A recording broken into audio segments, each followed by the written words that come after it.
1850, ocorreu uma fuga de escravos na fazenda Ponte de Tábuas, quando pertencia ao comendador Boaventura Ferreira de Maciel. A história dessa fuga foi objeto de um livro e de artigos acadêmicos. O processo judicial dessa revolta de escravos é um dos documentos mais instigantes sobre a escravidão em Nova Friburgo. Clarindo da Rocha Teixeira, conhecido como Tio Dongo, herdou de seu pai, o Coronel Teixeira, a fazenda Ponte de Tábuas. Nasceu no ano da abolição da escravidão, em 6 de março de 1888, e faleceu com 81 anos de idade em 15 de julho de 1969. Após a sua morte, muitos loteamentos surgiram do que restou da fazenda Ponte de Tábuas.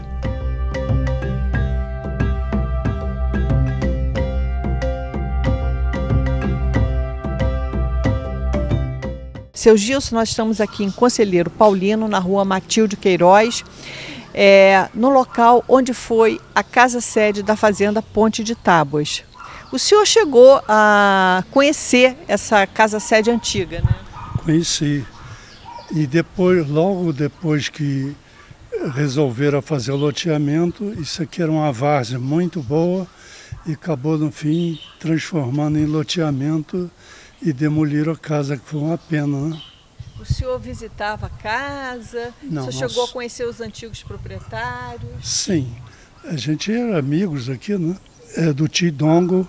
Eu conheci Tio Dongo, andava todo de terninho branco, foi demolido para fazer o loteamento. Então, o último proprietário dessa casa-sede da fazenda Ponte de Tábuas foi o Tio Dongo? É, o Tio Dongo. Foi ele o último proprietário? Que eu saiba, sim. Mas isso aqui tem história, né? Vem cá,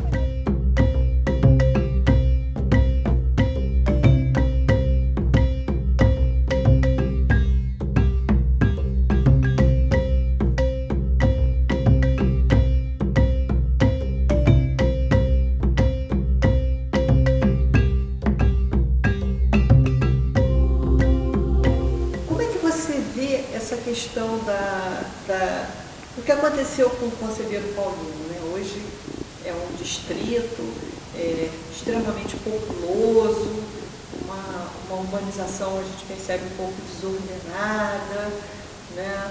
O que poderia ser feito hoje no Conselheiro Paulino para dar um pouco autoestima aos seus moradores, resgatar um pouco dessa história, já que, pelo que você falou, a gente vê tinha uma importância assim, muito grande. E hoje é um bairro, assim, um distrito né? Confuso, né?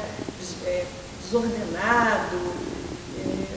O que a gente pode hoje passar para os moradores, né, de Conselheiro Paulino, de um lado positivo, né, de uma retomada dessa coisa da sua história, da sua importância dentro da história, né, de Nova Friburgo? Eu acho que um revisamento, né, do que foi.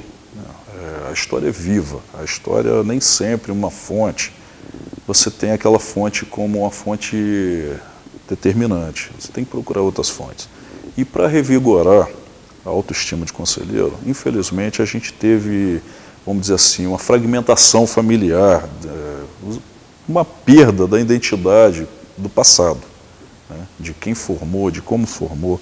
Porque a característica de conselheiro, o loteamento, essas coisas assim, eles mudaram muito por conta da necessidade até da população ter acesso para poder construir suas casas. Isso deu uma desorganizada, deu uma certa, vamos dizer, eu não vou dizer uma desorganização total, porque ainda tem... De onde veio essa população? Você falou ali em Paraíba e Itaocara. Itaocara. Esse boom, né? Por exemplo, Olaria a gente teve por conta das indústrias, a renda ZAR, né? Isso. Provocou assim, uma urbanização acelerada do bairro. E o Conselheiro Paulino foi o quê? Essa população de fora? O Conselheiro teve influência do Júlio Zarp também, tá? Na construção da estação do Rio Grande, de geração de energia, né? da usina de Rio Grandina, começou a fornecer energia elétrica para aquela região de Conselheiro. E aonde tem energia elétrica e estradas, a população, o conforto, a facilidade, foi o que aconteceu com o Conselheiro. Ele teve uma urbanização que acabou como uma pessoa que eu considero muito dentro de Friburgo, que foi o Heródoto Bento de Mello, através do Rafael Jacur, com esse eixo rodoviário, ele proporcionou uma conurbação entre o 1º distrito e o 6º distrito. Foi uma facilidade das pessoas terem onde morar e ter acesso às indústrias, né? Que, como a Olaria já não tinha mais espaço, a Olaria se tornou um local assim, como é que eu vou te falar? Por conta das pedras, dos morros, né? Não tinha mais espaço para crescer. Essa ideia de expandir para Conselheiro, ela veio a calhar dentro da organização da cidade, né? Mas por conta de falta de verba e falta de estradas, o eixo começou a inchar, começou a dar muita, um exemplo ali, o Jardinlândia, muita necessidade de moradias num espaço muito pequeno. Né? Aí, ainda teve problema do Terra Nova, né? O Terra Nova problema que acabou caindo na conta de Conselheiro. Justo. O Terra Nova foi um estudo de imediato, assim, uma solução, eu não diria paliativa, mas foi uma solução jogada. Ela não teve uma análise da onde que vem essa população. Será que vão botar todos no mesmo local? Será que vai ser importante aquilo ali? Todo mundo, vamos dizer, pega de vários cantos da cidade e pôr a um local só. Não ficou bom, né? As pessoas tinham o seu espaço, tinham o seu quintal, e aquilo não teve... Era uma plantação de rosas? Era uma plantação de rosas que transformaram num condomínio onde as pessoas não têm um quintal. Aquilo ficou um depósito de pessoas, né? Mas nada que possa ser modificado e melhorado, humanizado, né? Porque hoje o Terra Nova, ele foi instalado numa região que não tinha-se nada, vamos dizer assim. A plantação que já tinha extinguido naquele local, e simplesmente olharam aquele terreno e vamos construir um condomínio para aquelas pessoas aqui e vamos fazer do jeito que está. O alto índice de criminalidade... Tem, mas a estatística do Terra Nova hoje está até, vamos dizer assim, está dentro dos cronogramas, né? Tá aceitável, né? Porque não tem como criar um bairro com diversas pessoas de outras regiões e ter aquilo ali como um exemplo, um modelo. É muito difícil. Ali hoje é simplesmente residencial, não tem comércio, não tem uma praça, não tem uma escola, né? Aquilo sobrecarregou o distrito, porque as pessoas que vieram de outras regiões, eles tinham o espaço de vida deles, eles tinham o dia a dia. Hoje parece que, vamos dizer assim, tirou a pessoa da onde ele estava, jogou num local, não ficou bom, né? Ficou uma coisa assim, uma medida para quem perdeu tudo, até tolerável, mas não satisfatória. Agora, uma coisa assim que eu acho curiosa, é que a gente faz uns trabalhos aqui pela TV, e de vez em quando a gente encontra lugares em Conselheiro que você diz assim, eu não estou em Conselheiro Paulino. Vou te dar um exemplo. A gente foi fazer uma filmagem numa antiga reserva de eucaliptos da fábrica Filó, num lugar chamado, se não me engano, Córrego Fundo. Você sabe onde é? Sei onde é. Você entra ali por uma padaria e Isso. vai lá para cima. Aí quando você chega ali, você vê casas com um lago, você vê uma mata e até tem produção de shiitake. Justo. É uma região agrícola mesmo, né? Justo. Eu vi um senhorzinho passando de carrocinha, carregando os filhos, sitiante. Quer dizer, ainda isso que eu ia te perguntar. Que lugares de memória o Conselheiro poderia ter hoje? O Conselheiro poderia ter a Fazenda da Laje, né, que é muito importante. Essa região do Morro das Contas, né, que foi desmembrado do 4º distrito para a formação do distrito de Conselheiro. Morro das Contas. É o córrego onde existe essas fazendas, esses lugarejos, né. Conselheiro, por si só, tem vários momentos. E alguns cantos de Conselheiro não chegou à indústria, né? Apesar dessa reserva da...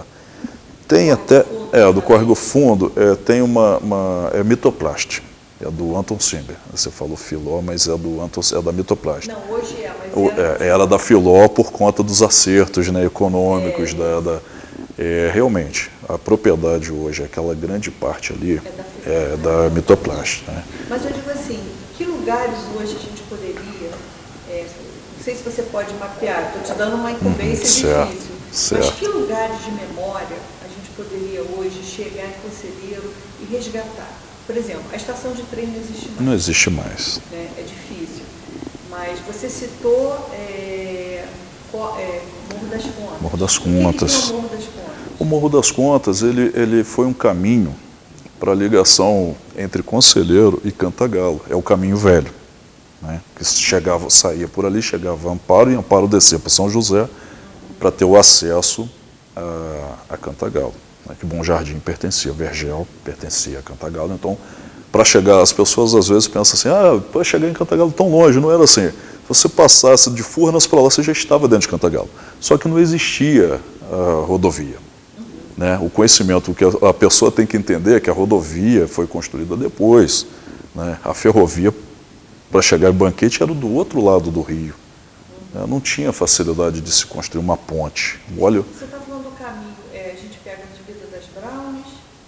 Esse era o caminho para chegar a Cantagalo. O caminho, são vários trechos, eu tenho até mapas, né, de 1833, né, tenho mapas de Friburgo chegando a Sapucaia, né, que Friburgo era um território imenso, fazia divisa com Minas. Né. Isso, para resgatar dentro de Conselheiro hoje, a gente tinha que ter um centro de memória de Conselheiro, de como era a estação de trem, né? Então você Memória tem que fazer fotográfica. Uma projeção. Porque hoje, coisas naturais, né, que a gente poderia ter, que tudo bem, tem uma influência artificial, mas são várias coisas naturais que a gente tem que tentar preservar e criar uma acessibilidade. Seria o Cão Sentado, né, o Véu da Noiva, a Ponte de Ferro.